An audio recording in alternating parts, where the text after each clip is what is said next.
ko te kata, ko Katie Symons, toko ingoa.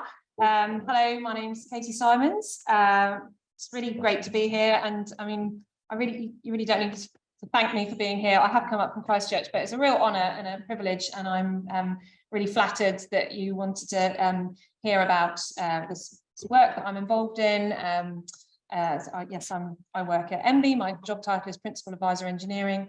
I'm in the Building System Performance Branch, which is the central regulator for the building and construction sector in New Zealand. I'm part of the Building for Climate Change programme. It's a programme within that branch, and we have. Well, I'm going to talk about what it's about.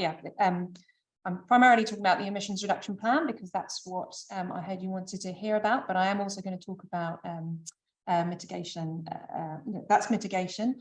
I'm also going to talk about the adaptation side of our programme, which I feel has perhaps, I predict, is going to move slightly higher up the political agenda given the recent events. So I thought it was really important I talk about that now. Before I start, it feels like an appropriate time. I hope you don't mind. I hope you'll be patient with me. I've been in New Zealand now for 6 years. I'm from the UK, as you might guess. I'm rather ashamed to say I'm only just at the start of my te reo journey, learning my te reo. I feel, given that we've done a kind of formal thing and we're moving on to a different topic and a different kind of type of presentation, it will be a good time to start to have a karakia. So I'd quite like to practice my karakia. So yeah, I hope if I make a mistake, I'm sorry.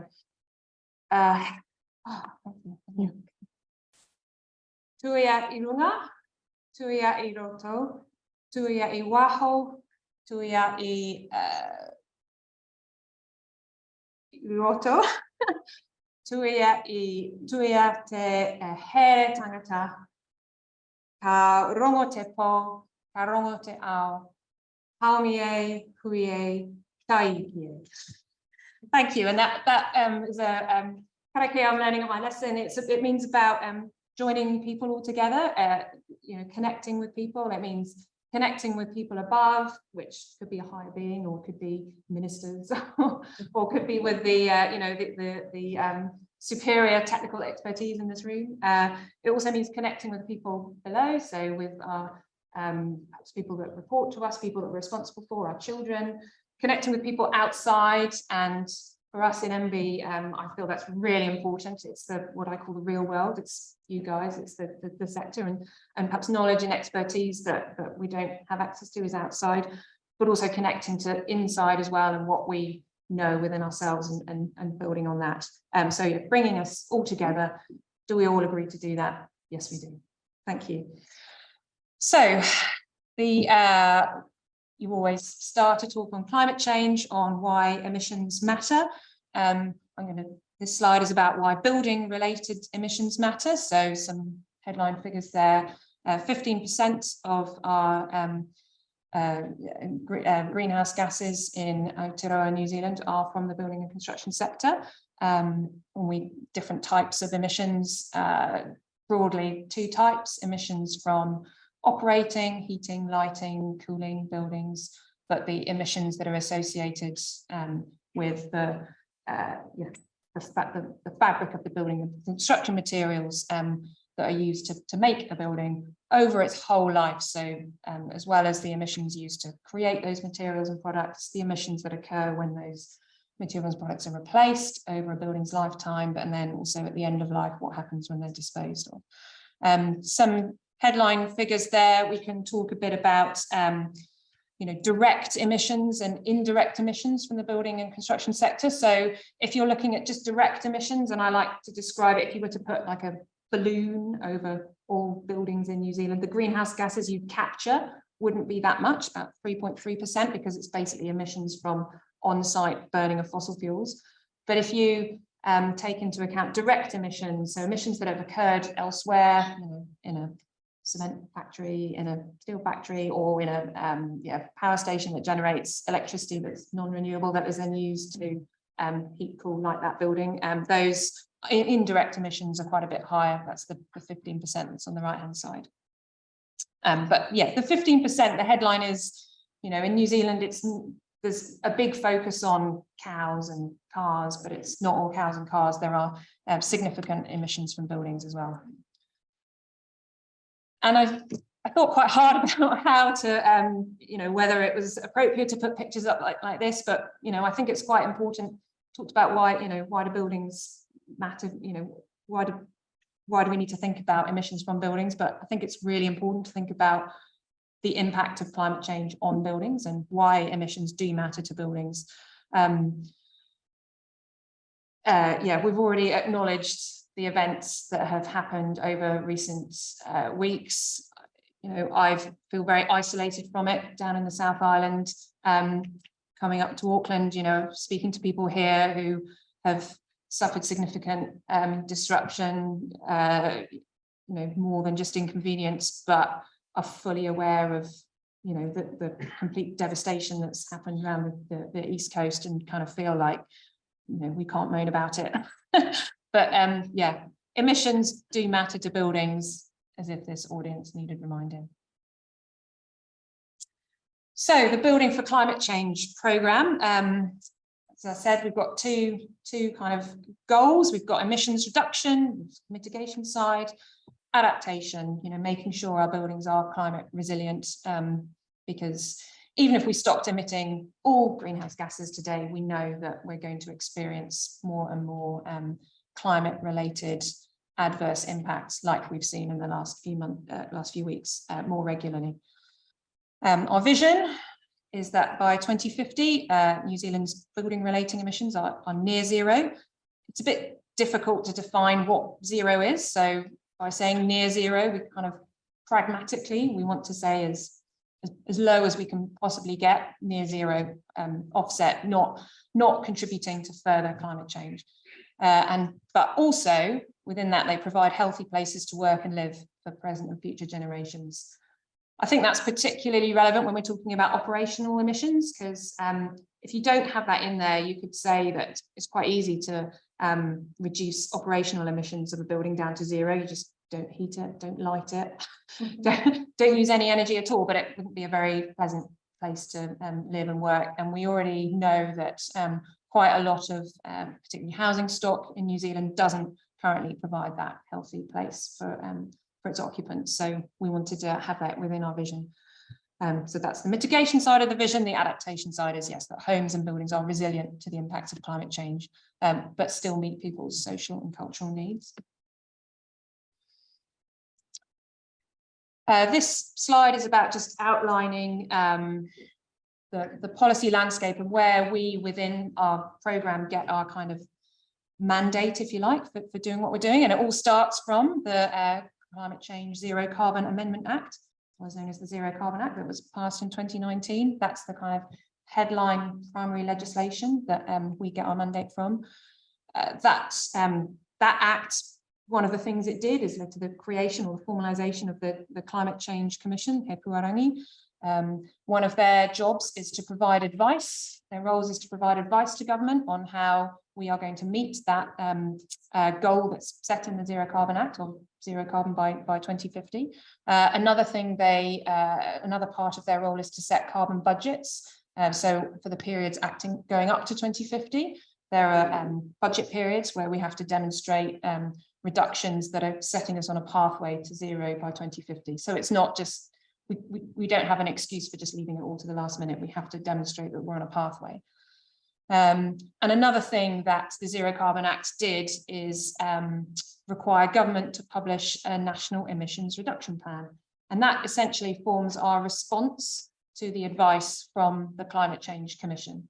And the Climate Change Commission, I should have said, is an independent, sits outside government. They're an independent organisation that advise government. But the first National Emissions Reduction Plan was published in May last year, and that outlines government action across all major sectors of the economy, addressing the advice and basically providing a response to the advice that we heard from the Climate Change Commission earlier. So chapter 12 of the Emissions Reduction Plan, it's quite a long document. The Emissions Reduction Plan is over 300 pages, but read chapter 12, 2025, that's the building and construction chapter. So our team in the Building for Climate Change programme, we held the pen on this chapter, breaking it down. There's a couple of objectives, there's 5 focus areas, 12 actions. But what I really like about the emissions reduction plan and the format it's in is that the chapters all look the same. So at the front, there's a table that says this sector is responsible for this amount of emissions. The initiatives in this sector are predicted to provide these emissions reductions over the following budget period. So it's kind of uniform. You can see what building construction is doing. You can see what agriculture is doing. You can see, you can compare it. So yeah, we set out these actions, focus areas, objectives, and we model what, to our best guess, is the reductions over those budget periods. So the first budget period is 2022 to 25, 26 to 2030, 2030 to 35. They're 5-year periods going on from that. So what are our objectives and focus areas in the building and construction chapter 12? Pretty exciting for me, and I think something that the building and construction sector in New Zealand can be really proud of. I think it's probably leading the way around the world. Number 1 objective: reduce embodied carbon of buildings. I was extremely proud to see that as the number 1 objective in that chapter. Second objective: reduce operational emissions, also very important. But within those objectives, we've got these focus areas. So the wording's slightly odd. I mean, first focus area: reduce embodied carbon of construction materials and buildings. So kind of the same as the objective, but also accelerate a shift to low emissions buildings. And we'll talk a bit more about the actions under those, about what they actually mean. The other focus areas you can see there for operational efficiencies, operational emissions, improving the energy efficiency of buildings and shifting away from fossil fuels. And one that crosses across them all is across them both is establishing foundations for future emissions reductions. I'm going to focus on that side, and I think I'm hoping that's the area that that this audience is more interested in as well.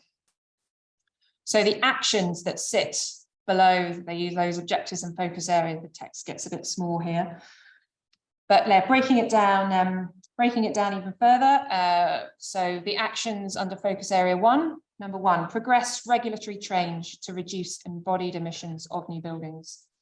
As well as that, spark and foster innovation across the sector, realise cross-sector opportunities to reduce whole of life embodied emissions. And they're things like looking at what waste provisions we have, what the transport sector is doing, and how transport and interacts with places and building design to reduce those kind of emissions.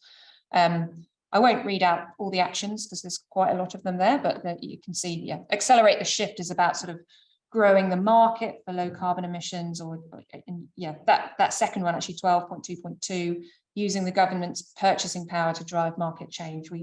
The strapline for that is sort of government leading the way. Government is the largest building asset owner in New Zealand, and obviously has a big sort of influence in developing the market in the way that we want it to go to reduce emissions. But again, just breaking it down, I'm going to focus on that 12.1.1 action, progress regulatory change to reduce emissions. Because essentially that could be described as implementing or operationalizing the whole of life embodied carbon emissions reduction framework that we consulted on back in 2020. And for those of you who aren't familiar with that document, basically the headline was that we proposed regulatory requirements to assess and report on the embodied emissions of new buildings, kind of slipping it into the building consent system. So initially just a requirement to report on those emissions, and over time introduce a proposal to put a cap on those emissions, so you wouldn't get a building consent if your embodied carbon was over a certain limit. It's quite a high level document, nearly 3 years ago, but we did outline, and it was a public consultation. We were putting it out there for people's responses and comments and whether they agreed with it. But we also talked about how regulation change needed to be accompanied by good data and tools, giving people the information and the skills they need to support good regulation and how to comply with these new regulation, and also change the behavior to actually reduce emissions.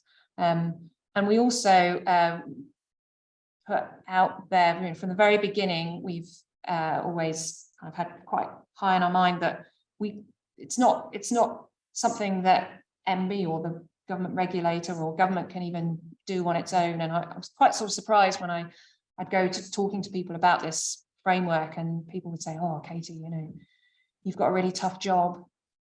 And I was thinking, why do you think I'm doing it? Like, it's not me. There's no way government can do this. It's about bringing everybody, it's about the whole sector coming along and playing their part. And to be, in order for that to be successful, the sector has to be involved in the development of those proposals. So this idea of co-design between government and the sector has been really important to us. So the response we had a very positive response, 374 submissions, which I'm told is quite good for a government consultation. 87% of responders agreed that we needed initiatives to reduce embodied carbon. 74% supported a cap. But when we asked what was the biggest barrier to doing this today, why aren't you doing embodied carbon assessments of your buildings today? The most popular response, 79% people said the biggest barrier was the lack of an agreed methodology. So we thought, well, that's maybe something we can help with. So we followed that up in 2021. We ran a targeted consultation on a technical methodology to support people who were already doing this now. We know that there's a lot of people in New Zealand who are already doing this, basically to kind of steer them in the same direction, give some indication of where we're going in regulation and the kind of things that we are thinking about and the kind of things that we want to see in an assessment if it becomes part of regulation. So it's to we published it in 2022, and the reasons for publishing it were to give those direction on the technical issues. It's not a regulatory document, but it's for people who are already doing it, showing the way, basically saying what we're thinking. This is what we're thinking. It's going to look something like this when it becomes regulation. So you could look at this now and you'll be prepared. Because we want, the thing about embodied carbon and working out embodied carbon assessment was one of the biggest challenges is getting consistency, is knowing that you can compare two buildings with the same, you compare apples with apples if you're using the same methodology. So it's to support that consistency. We know that assessments are already happening. People are already dabbling in this and doing a fantastic job. But yeah, we wanted to put something out there that would make sure that people weren't going down different ways, going down different alleyways. Also, really important was to align efforts of other government agencies and with the building regulator, but we talked about government leading the way. The government agencies, all government agencies are bound by the carbon neutral government programme requirements, which, if I recall, requires all, the New Zealand government as an entity to be carbon neutral by 2025, which is really not that long away. And there's quite a bit of, government agencies are still trying to work out what that means. How they account for emissions from all sorts of things, and buildings is one of those things. So we're getting lots of questions about, how do we account for emissions from buildings that we as an agency are constructing, and Kainga and Ministry of Education are the two largest two government agencies with the largest property portfolios. So we've been speaking to them, and publishing this was to help support those and the other agencies that are already having to look at this. So it's not actually voluntary for them. But another really important reason for publishing it was to make it an accessible document. It's only 20 odd pages. It's not a massive thing. I mean, you could write a methodology that was 200 pages, but we wanted to make it accessible for people who don't know what embodied carbon is, quite spooked by it, don't know where to start. So to kind of introduce the idea of an assessment in an accessible way to and the concepts that you need to think about if it's not something that you've come across already. So that was our reason for publishing that almost exactly a year ago, February 2022. I won't go through the document in detail. It has been out for a year, and I could talk for a long time about everything. But I mean, just a few snapshots of what it contains. It's about simplifying key concepts. You know, this diagram I really like because I mean, looking at the whole of life embodied carbon of all of New Zealand's buildings, if you add them all up, it's basically multiplying numbers together. How much new square metre of buildings do we build in New Zealand every year? That's the sort of new build efficiency.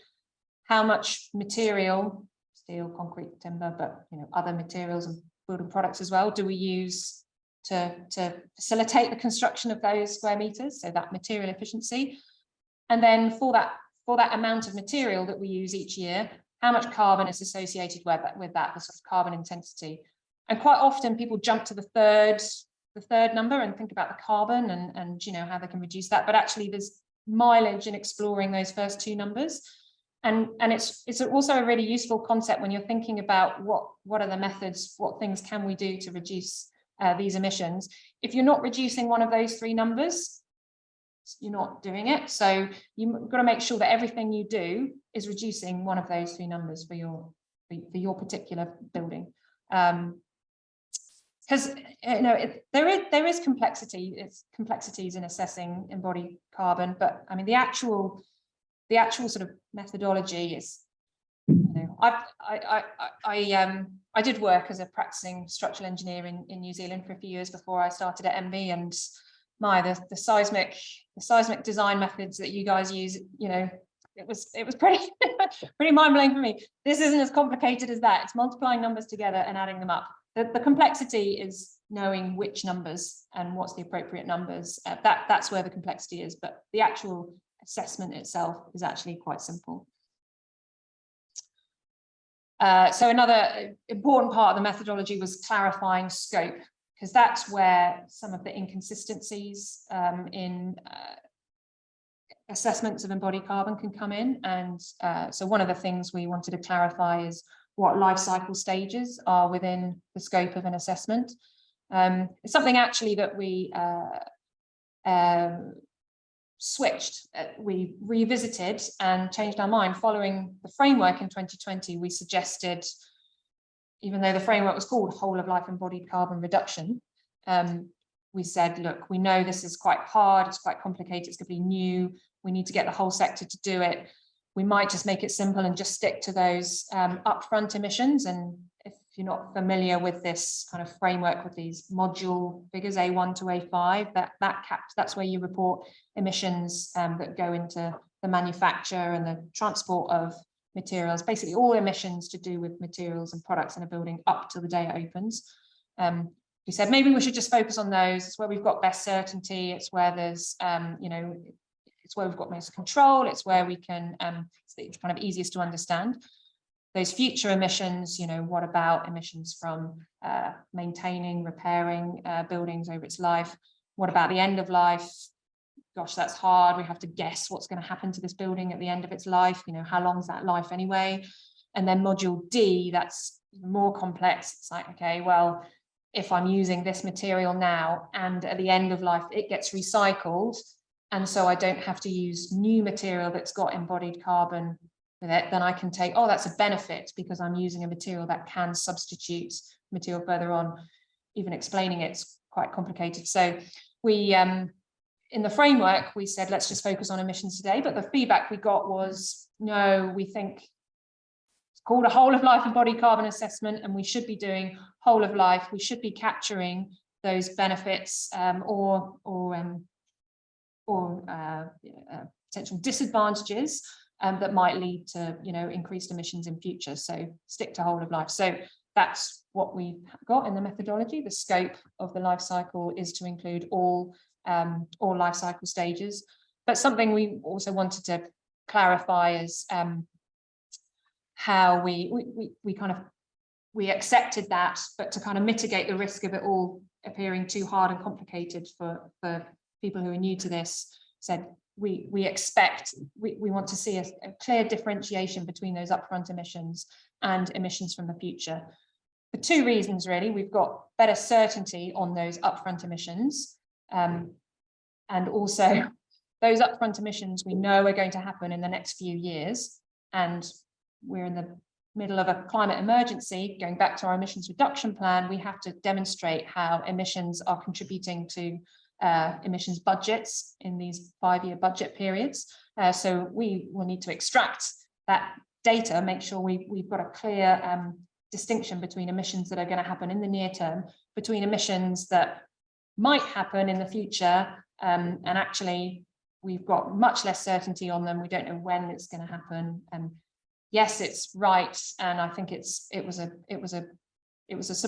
pleasant surprise to hear that feedback that we should be including those and considering them, but separating them out into those kind of future that kind of future side of emissions. So and expecting a slightly perhaps a not as rigorous kind of, we'll expect more assumptions and a higher degree of error and uncertainty in those emissions, but it's right and good that we've heard that people think we should be considering them. So that's a kind of brief summary, highlights of some things in the methodology document. I encourage you to go and read it, and do ask me questions if you want to know more about it. We know that, putting a new regulation, whether it's a new building code clause or a new requirement, it's not good good regulation stewardship to just say, right, here's a regulation, off you go and comply. We need to put things around it to support compliance. So with that view, when people think about, oh, you're changing, building for climate change is all about creating new regulation. We've actually got kind of 3 types of interventions and kind of group them into 3 programs that we want to do. So the first one is, yes, regulatory change, and that will involve a lot of public consultation. It will involve changes to regulations where appropriate, and those building code requirements and the building code compliance pathways, the acceptable solutions and verification methods that hopefully you're familiar with, that exist within our building code sort of system. But the two other sides of it are, I touched on it earlier, what I term kind of technical infrastructure. So giving people, whether it's tools or information or guidance, or just the necessary technical knowledge to demonstrate compliance with any new regulation. And the first sort of element of that are standardization of methodologies. So we've talked about that, and the technical methodology is part of that. The next stage is having really robust sources of data that have credibility and trust and buy-in from the sector.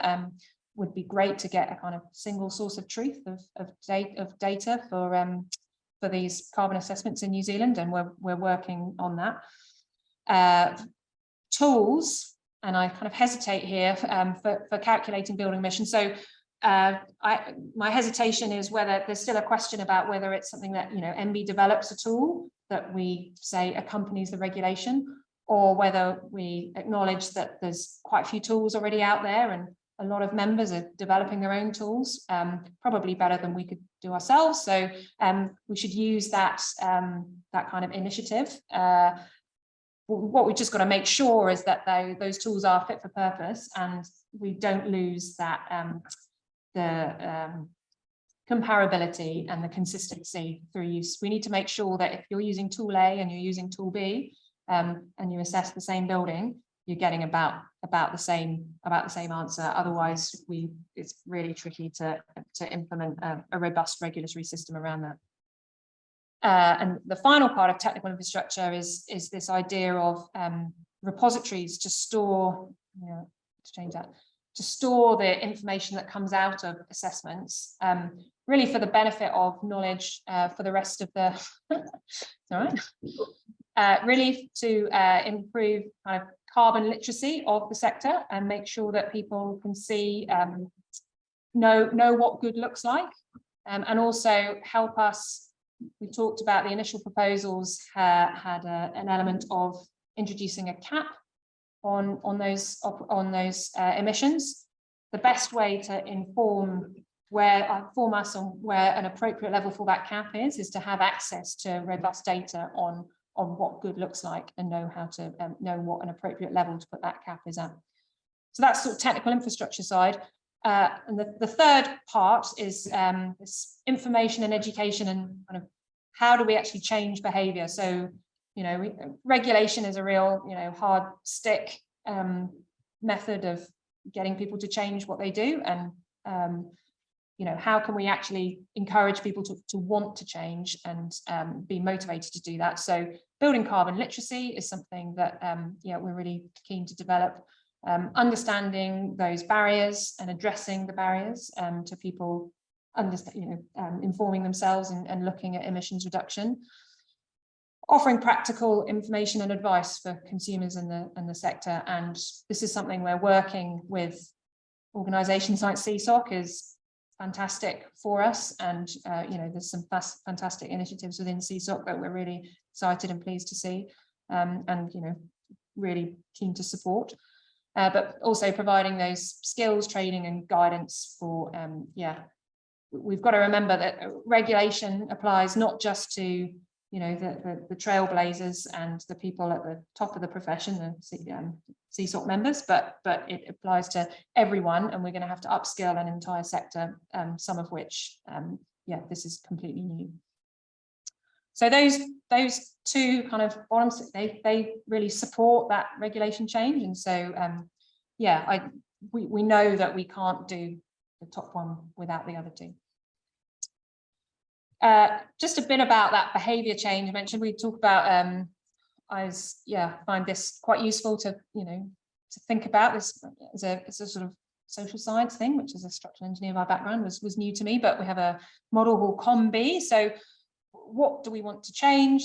The three objectives of our programme are reduce emissions, both embodied and operational, increase climate resilience. That's the what. Who do we need to change? Sector, people producing and designing and manufacturing and building buildings, people buying these buildings, people who are consenting buildings, authorities and you know, our frontline regulators. We need to change behaviours of all of them. And how are we going to do that? The COM is through a combination of capability, so making sure people can do it, they have the knowledge and the skills. Opportunity, so there's a place in the kind of system for how they can, you know, they're not bounded by constraints to change behaviour, and yeah, motivation, so they actually want, it's in their interests to change. So if you can get a C and an O and an M COM, you can get a B, a behaviour change. So that's how we're kind of the framework that we're applying to that behaviour change part of our programme. These are what I see as the next steps from Body Carbon following the publication of the methodology, which was already a year ago. It's kind of, this is what I see on my plate. So that methodology is a very high level document. As I say, it's only 20 pages, kind of a tight methodology where you're kind of really making sure that you're clamping down on loopholes and you will get that consistency. There's quite a lot of additional detail required to do that, to develop it into, that's what we'll need for a regulatory instrument. So that technical detail, how we're going to try and do that is engaging with industry through technical advisory group, which I'm very pleased to say that CSOC is a key member of. So I'm looking forward to developing that further with them. This idea of developing technical infrastructure to support and enable compliance.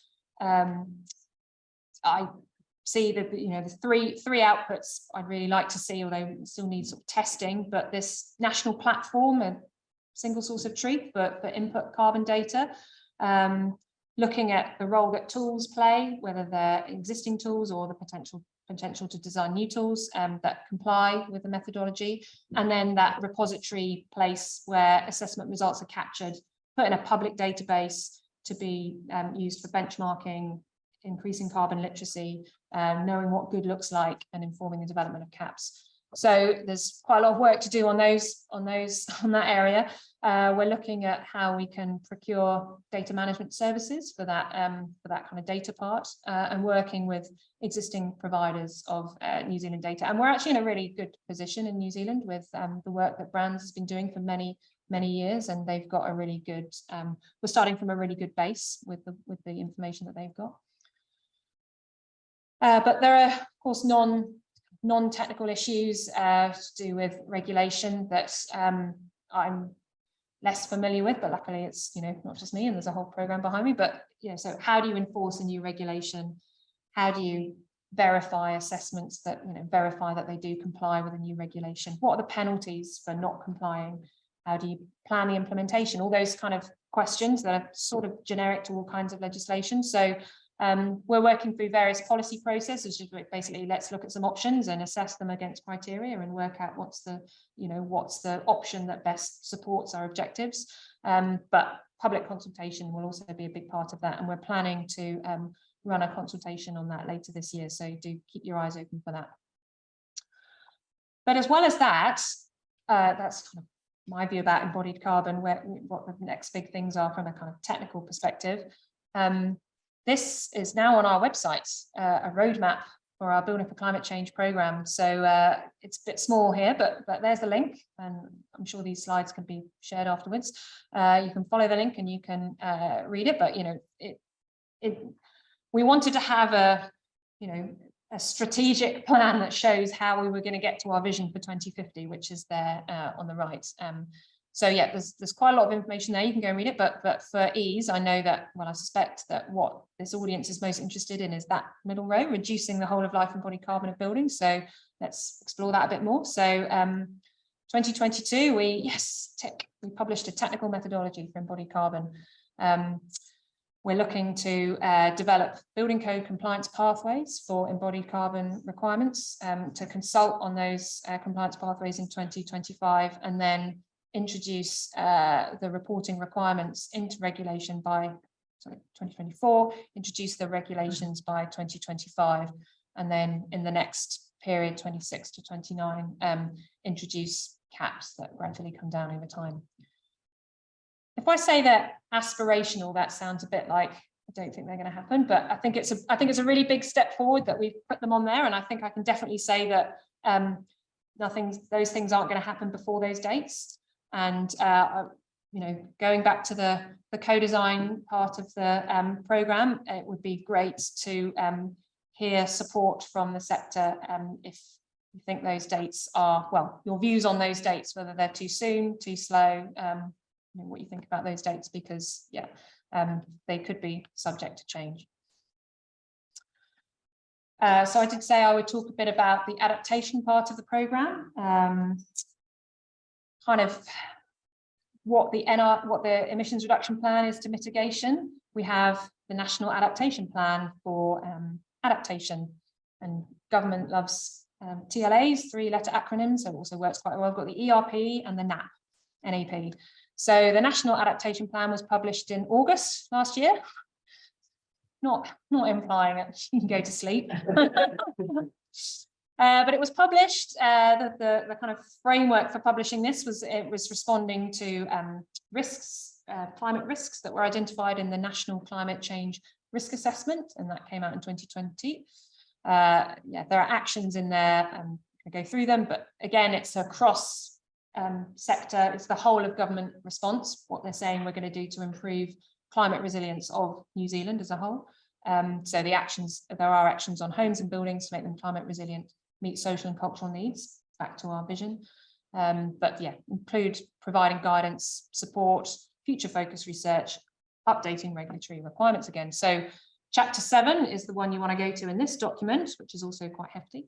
But chapter 7, definitely readable, homes, places and buildings. We held the pen on this one jointly with our colleagues in the Housing and Urban Development Department, HUD, because yeah, it's wider than just buildings. It's about the environment, the places that buildings are in.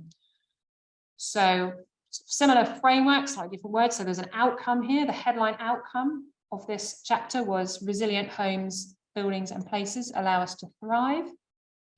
And those 4 objectives there, which you can read. I think the one that I'm going to focus on is, and I think the one that is most interested is, homes and buildings are climate resilient, meet social and cultural needs. We'll recognise those language now.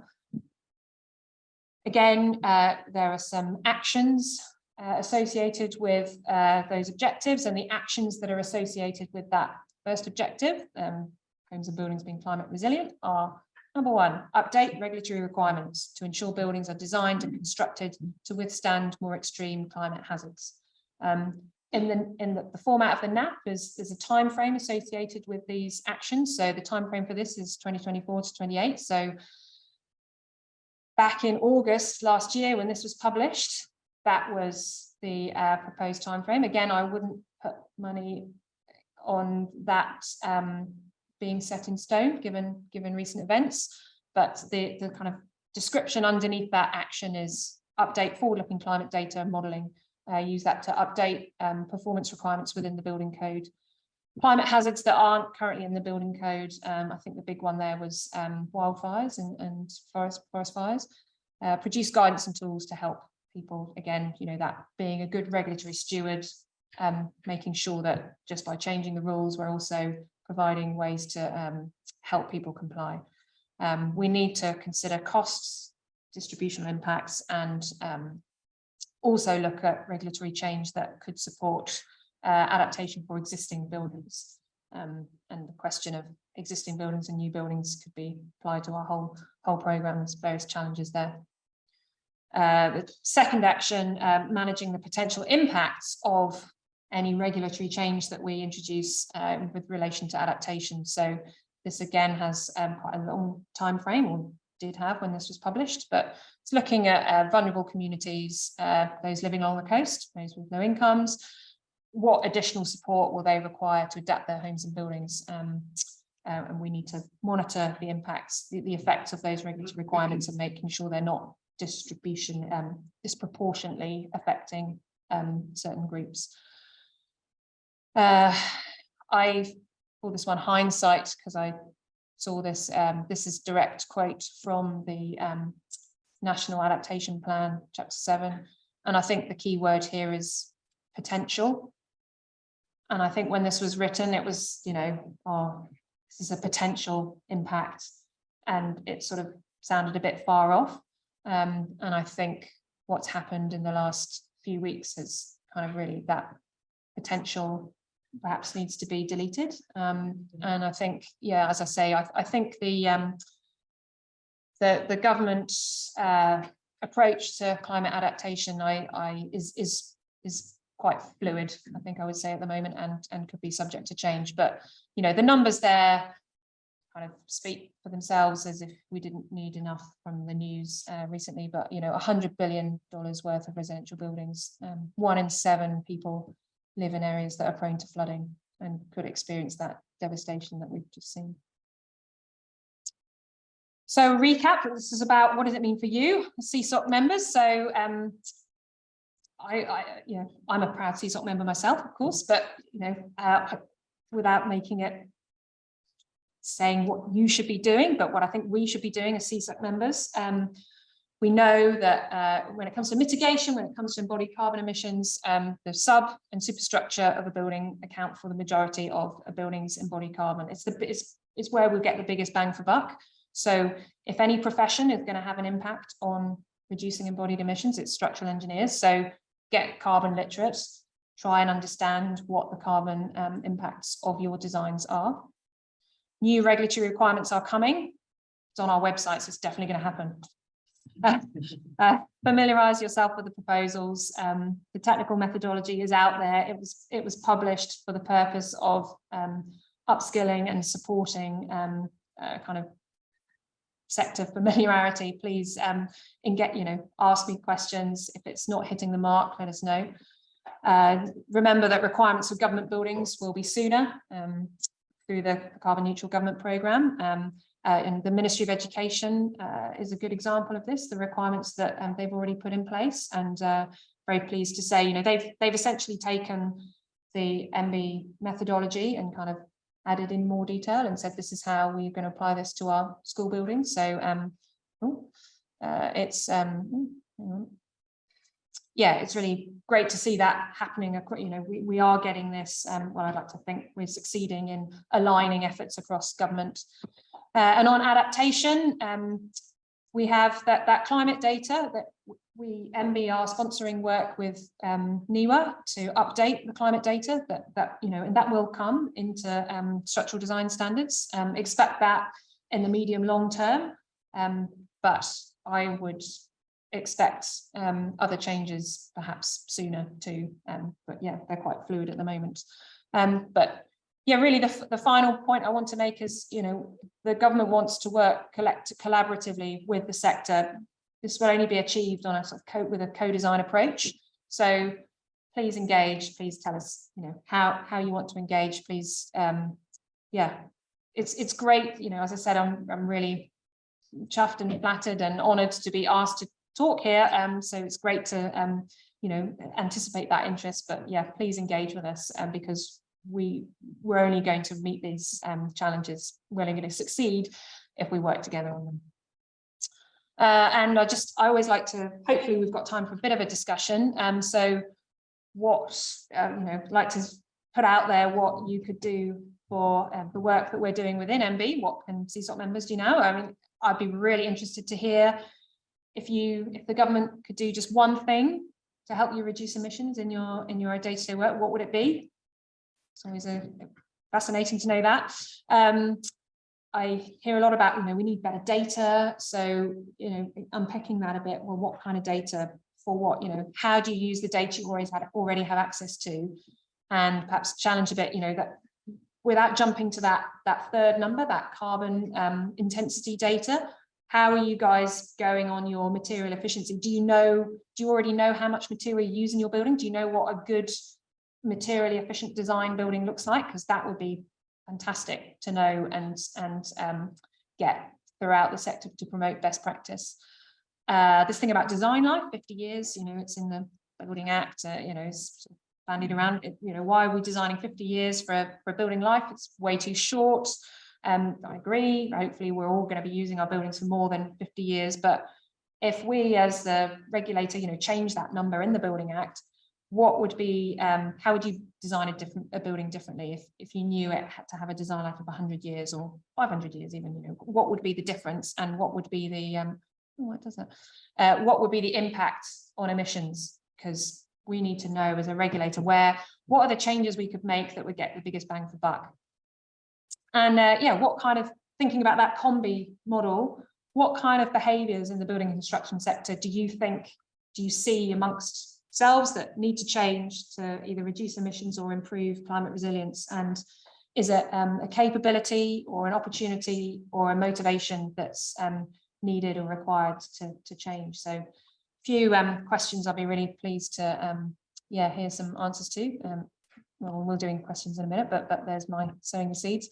And just leave you with a few resources. Big shout out to the CSOC Sustainable Design Task Force. Have done a fantastic job of collating some really great design resources. You know, lots of links to the iStruct in the UK, but much wider than that as well. There's yeah, there's some really fantastic resources out there. So I'd really encourage CSOC members to go and look at that, what your own organisation is doing for you. And yeah, our own Building for Climate Change website on building.gov.nz, where you can explore that roadmap further. And that's all I have to say. Thank you very much. Thank you.